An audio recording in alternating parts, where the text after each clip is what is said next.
Hello Africans, welcome to Africans Around the Globe with me, your host, Atule.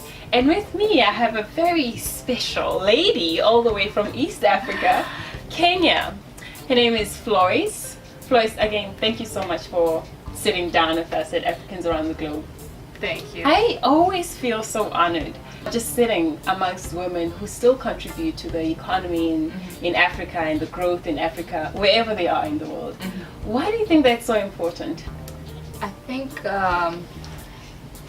to some aspect it's very, very important. I don't know if most people realize this, because the image of Africa and the way Africa has been portrayed in the media time and time again is that it's full of drought and everything is dry. There's no proper infrastructure, which is true. Some places are still developing, but I think it is so important for people to see another side of Africa that is not often shown, where we have entrepreneurs, we have designers, we have brilliant doctors and engineers and all these beautiful skills that are yet to be showcased as people that are in Africa, or people that are from Africa, and they're giving back maybe with their services or with their skills and knowledge, all that. I think that's important. You have hit a nail right in the head with that. So your decision to leave Kenya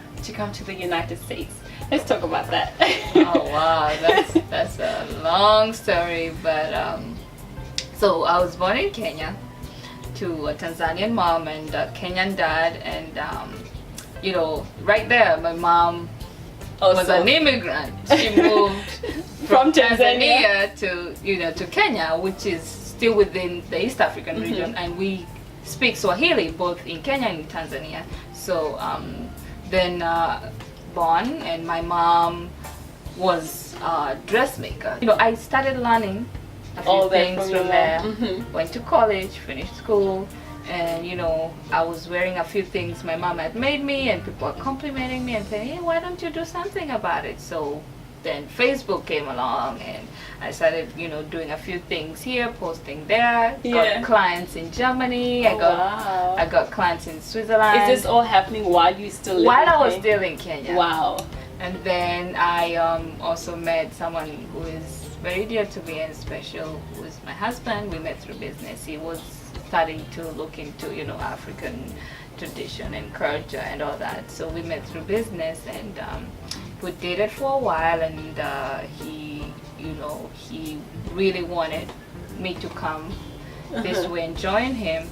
And part of the deal was that I was to come and continue doing what I was doing, because back home it's you as an African woman, you're proud of we call it eating your own sweat. So you work hard and get to see the fruits of your labor.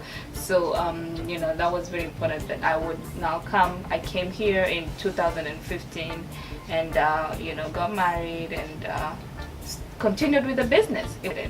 So far, so good. Let's talk more about that. I read in your website that you wanted to build a closet, and I like that it's called Africa's Closet, by the way. You wanted to build a closet that showcases your culture through fashion and design. Yeah.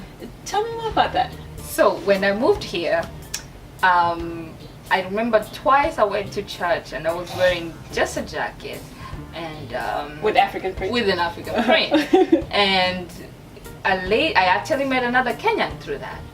She was like, oh my God, that's an African jacket. And she's now a dear friend who is from Kenya.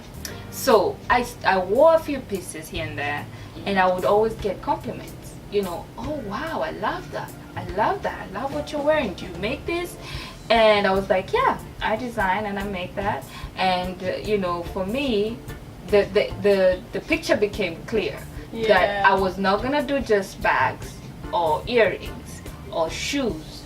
I needed to focus on the entire closet. When you get into back home, we grew up having, like, I don't know about South Africa, but there was something called a wardrobe where you would hang clothes, like the very special ones. Yeah, and then at the very bottom, it's shoes in the one closet. I know. So I wanted people to experience the African culture through fashion. Oh wow. And I wanted people to come into Africa's closet and shop top to bottom. Oh, they can get a dress, they can get sandals, they can get a bag, you know. And it became even more clear that I needed to include the men, because men were coming to, you know, support their wives, and they would bring them to pop-up shops, and they're like, what about us? And I was like, we're working We got on it. you. We got you. Yeah. So that's how this now became Africa's Closet. And more importantly, I did not want this to be about me, to be Floise Njeru's designs or couture. I could have easily used my name. I wanted really to be authentic and to showcase Africa. So I wanted people to walk into an African closet and see what we have to offer. There's jewelry, there's, you know, pillows, there's everything. So that's why.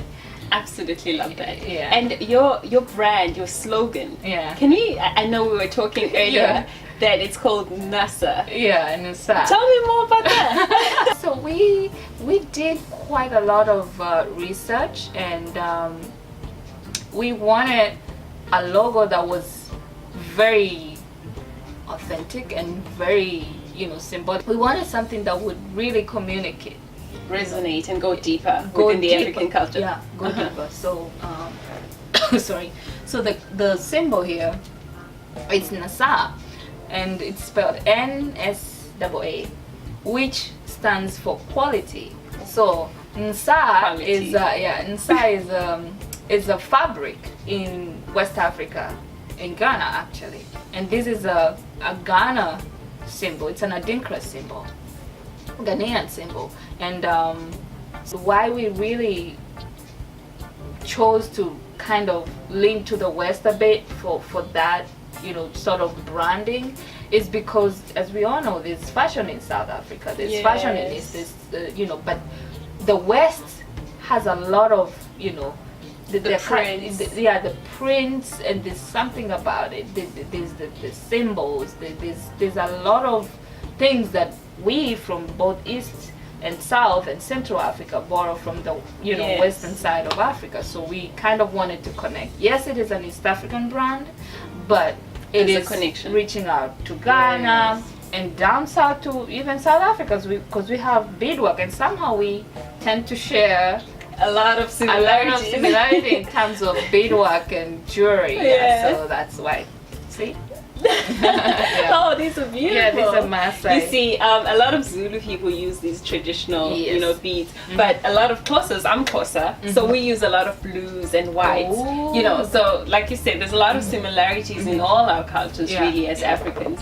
So, do you think that Americans, because I know your business is dominantly in America right now, do you think that they're more receptive to, you know, the African prints, the African designs and clothing nowadays? Well, that takes you back to like why we even wanted it to be Africa's Closet, because in my mind I really wanted to make something that was not only, you know, traditional, but something that would be versatile. So we also focus on versatile, authentic, versatile African apparel, which is, I will make the top that you're wearing, but that you made, by the way. I got you and I was like, I love this, I want it, I want to wear it for the interview. So I will like get a certain pattern, and I will make it in a way that it can be worn, like what you're wearing, you can wear it, you know, back, you know, you can wear it from the back or from the front, and there's pieces that I specifically make that can be worn like 5 times. So I wanted to make the African fashion relate to the American culture by making it versatile, by making it more, you know, modern in a way, but still keep a traditional touch. You know, so you know, that's part of it. We wanted to include versatility so that it's more, somebody will be like, oh, I can tie that into a crop top. Yes. You know. And in New York, if you do bohemian, they're like, oh, so when it's cold I can layer it up with my turtlenecks and do this and still look fancy. So yeah, that was very key for us. Wow, that's amazing. I know you have a new collection coming up. I already okay. Yeah, I have. Oh, it has launched. Yeah, the I Raha have. collection. The Raha collection. And Raha means fun. Okay. You know. So I wanted. Is that Kenya? Yeah, it's Swahili. Swahili. Yeah, it means fun or happiness. So, and summer is all about fun. Oh yeah. So I kind of went into a little bit of, some bright prints, but I always try to sneak in a little bit of versatility. A dress that can, if you put a belt, it's gonna look different and look very, official.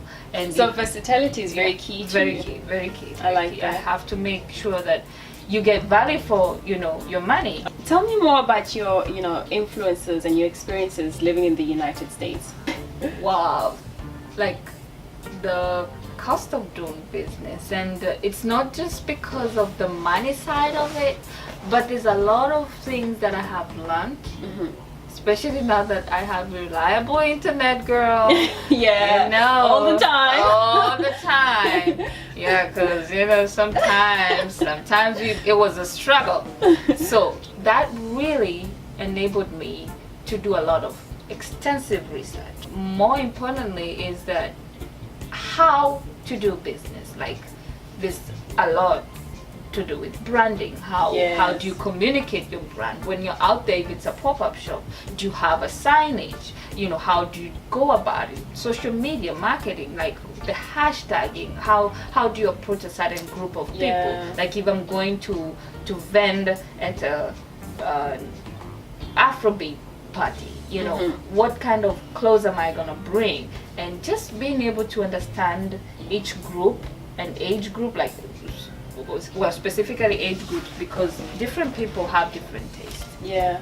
Not that I couldn't do that back home, but when you're here, it's very diverse, especially like in South Florida, where you have Hispanic speaking people, you have, Portuguese, you have Haitians, you have French Canadians, you have all kind of people. And you really have to see what are they, what is their culture about, how are they, what do they like, so it really opens your mind to a lot of different things and aspects of fashion, and also being able to meet wonderful influencers and learning how to style things, do makeup, do this, do that, photo shoots, what are they involved, because back home it's great. There's a lot of that too, but there's something about looking at it from another person's global level as well. At a global level, and just trying to pick bits and pieces that you can still go back home and say, hey, this is what I learned. Yeah, I know with business you face a lot of challenges, and sometimes it's good, sometimes it's bad. What are some of the challenges that you face as an entrepreneur, as well as being an African woman in this industry? Well, first of all, I also learned that here to be good at it, don't operate from under the table. Go through the whole process, incorporate your business, have it registered. I have to now file taxes every quarter, every three months, which is good because there's some international level expo that you're gonna go to where they have a lot of people coming in, and they require that kind of business setting. So so one of the challenge would be maybe being able to maneuver through the whole business registration and catching up with, one time I was late to do the quarterly returns, and you get fines here and there, even setting up a website. Those are things that you have to learn the hard way. And then there's modeling back home. I would easily say, hey, what are you doing? I know you're tall and I know you're curvy. Do you want to come over and we can shoot something? And back home everyone is so willing and well neat. We're there for each other. It is here too, but here there's also a professional side. You don't just call people and be, hey, come do this. You have to go through the whole casting and getting the right people to represent your brand. Then also there's photography, videography. You have to really go out there and really show your brand. Yeah. You know. What are some of the things that you think as Africans, especially in this industry, Yeah. that we need to do more of in order to support each other, collaborate with each other? I think as Africans, we really need to unite, and that has been said. Even, you know, some people have sung about it. Africa, you know, Africa unite. Like for me, I design here, but 90% of my product, I send all my designs back home. I source for vendors that work on the, you know, inventory and then ship it back here. Yeah. Now, that creates a story. And that's also very important, you know, Exactly. because you can easily say, okay, I'll just get fabric from anywhere in America and get people seamstresses anywhere in America. Yeah. But the fact that you're taking it back home and creating that employment and giving back to the community back home, you know, a lot of people tend to forget that. Yeah. What would you say to young Africans who want to come and visit the United States, whether it be for school or start a new life here? Wow. I would say come here and come prepared. Money doesn't grow on trees. I have worked for up to like 22 hours straight. Wow. Multiple times when I have to fulfill an order that has to go out the next day. I will work from morning till 3 o'clock or 4 o'clock the next day. Boy, You know, wow. just to make sure that Yeah. I don't disappoint and I don't compromise on quality.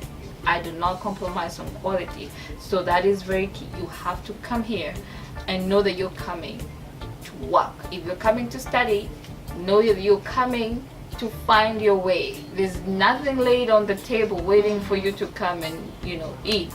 You really have to push yourself and always have Absolutely. that goal that I am giving back home. Whatever I'm doing here, yes, it's for my benefit, but I don't want to go back home 20 years and have nothing to show, you know? Absolutely. So, how do people find Africa's Closet if they want to come and shop? Well, Especially with the new collection. I saw how extensive it wow. is and how exciting it is. well, we have a social media platform at Africa's Closet, one word, which is Instagram, and the same for Twitter. Our Facebook page is Africa's Closet, and also we have YouTube, which I'm still building. I'm trying to find time to do more videos. Yeah. Now that I got my girl here, we're gonna, which is also, you know, Africa's Closet. So we're still building up content. I wanted to make sure that I have Quality good, content. you know, yeah, good quality content and quality products. So we take appointments. Wow. Well, there you have it. Thank you for watching Africans Around the Globe with me, your host, Antule.